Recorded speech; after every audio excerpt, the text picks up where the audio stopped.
In today's video, we take out the carpet and seats to find the hidden nasties of what's underneath.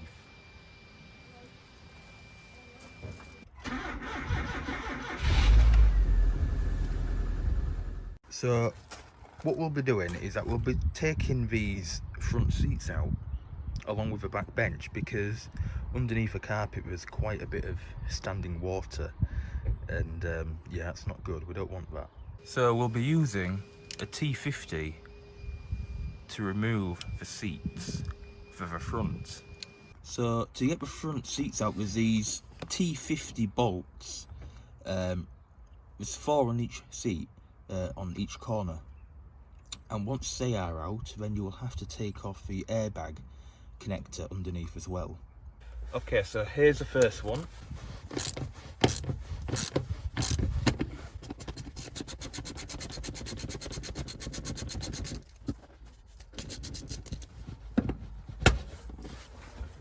There we are, there's one. And then the other one at the front.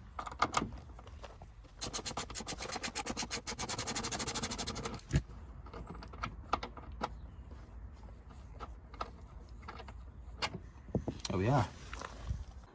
So to get access to the back bolts, just move a seat as far forward as possible. So as you can see, there is a bolt on the right, and there is just one going in sideways just there as well. So we'll take them out now.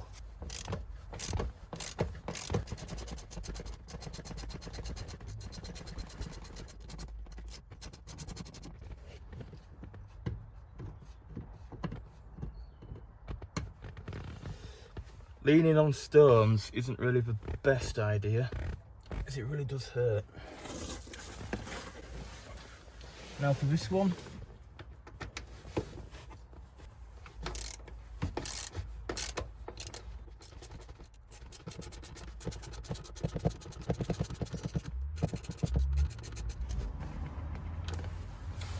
And there we go.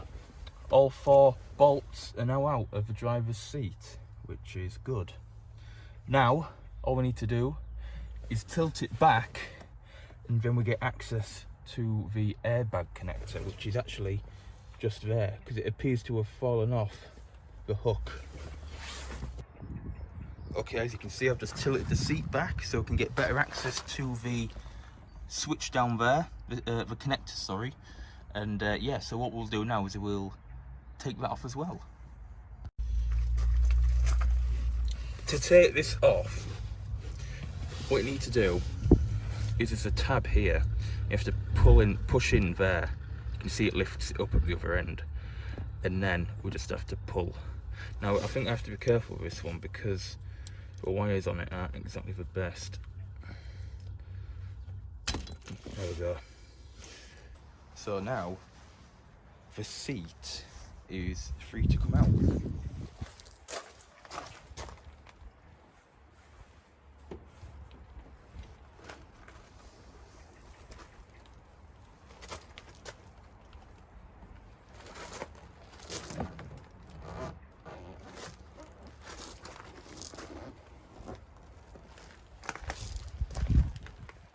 And there we go. Try to get it out with as little damage to the door card and dashboard as possible, which is also good. So we've got one seat out, brilliant. Now for the passenger. So I'm not going to record this part because it is literally doing the same thing. So you can just do the same steps as I did with the first seat to get the second seat out. It's literally the same. You can definitely tell which one's been sat in more, can't you? I think what I'll do in a future video is actually get these refurbished and cleaned up, maybe, because we can probably see that the bolster is a bit, yeah, it's a bit on the rough side, I think. So yeah, we'll do something with them. So the next bolt is a seatbelt anchorage. I'm going to use this for a bit more leverage on this one. It is a T50 as well still, so anyway, let's get it off. That is not me, that's the leather.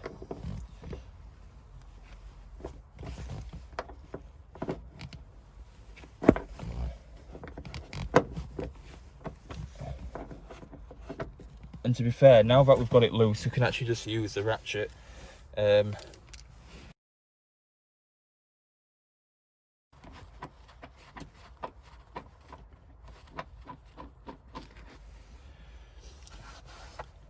These bolts here for the seatbelt anchorage are much larger as well, just to let you know. This also comes out with it, which is a locator. So I'll just pop this on the dash so we don't lose it. And it's the same procedure for the other side as well. I just won't bother recording it. So now the whole of the front is out. We're going to pay our attention to the back now, which is the bench, and there is 3 10mm bolts that hold this in. One of them, if you lift up this, is right down there. The other one is right in the middle and is very, very annoying to get to, but it is down there. It's just underneath all this leather, you see. And then finally, the one at this end as well. You get the idea. Right, let's get the first one out then.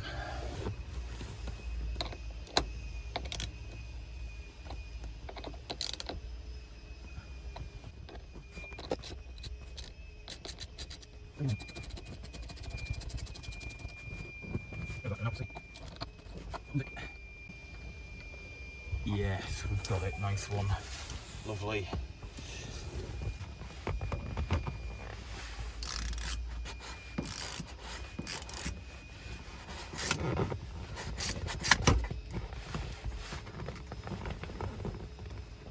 That one came out quite easy.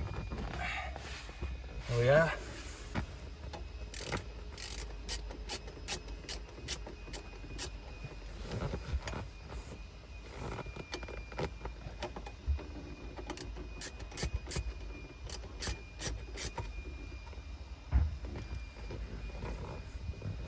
There we go. All 3 are now out. Brilliant. Thanks to the wide angle lens for this shot. So we're going to be taking it out now. And all we have to do is literally pull it. I'm going to grab it here and we're going to pull up.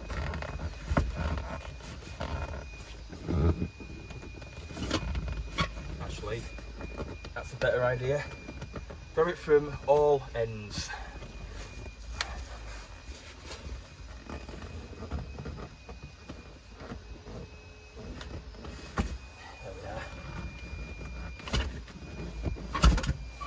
Boom, lovely.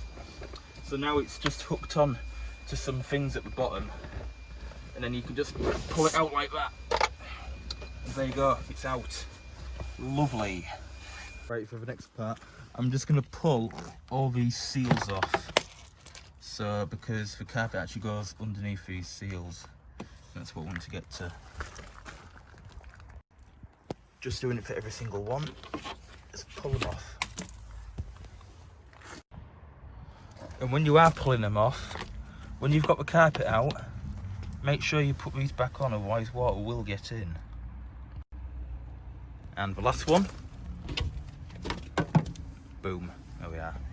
It's also good practice to take these off as well, because it goes underneath here, so you can just really pull at that and it should just pop out. There's one up here as well. There we go. So that's off now. You don't really need to take that off, it's just, you know. But anyway, our next step is to take off the handbrake. Make sure it is off. Alright, so yeah. So there's 2 bolts which are 10mm that hold this in. So there's one here, there's one at each side.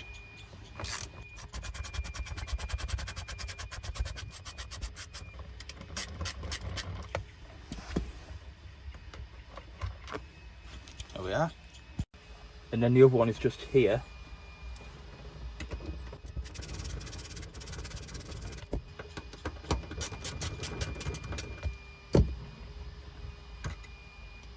There we are. And then we take this out. That is for the handbrake light on the dash. So, yeah.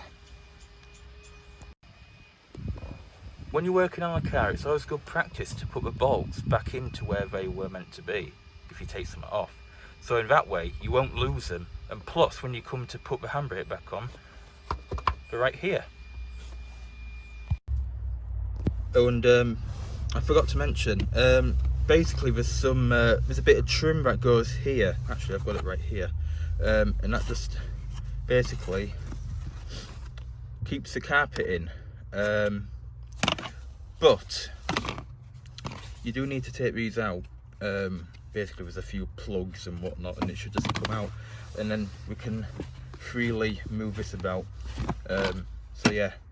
The reason why I took this off, because I've recently, well, not long ago, I had the carpet out, so it's coming out again. So I thought, you know what, might as well leave them off. Another thing I forgot to mention was you can just get a little slit down here to save you time, because this should be really joined together, but it isn't. You can use a Stanley knife or whatever to cut around it, so you can just pull the carpet out much easier. And no one will see it when the trim's all back in as well. Another thing you need to take out are these little grommets as well. They just push out. You can definitely tell how damp my car is when I've got water patches where I've been kneeling on the carpet. That's not good. Brilliant. So now the carpet is ready to come out. So I'm going to start off with the front and work my way to the back when pulling it out. Right, let's go.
I mean, I'll just have to press this down and look, water just comes out like that. It's just, look at that.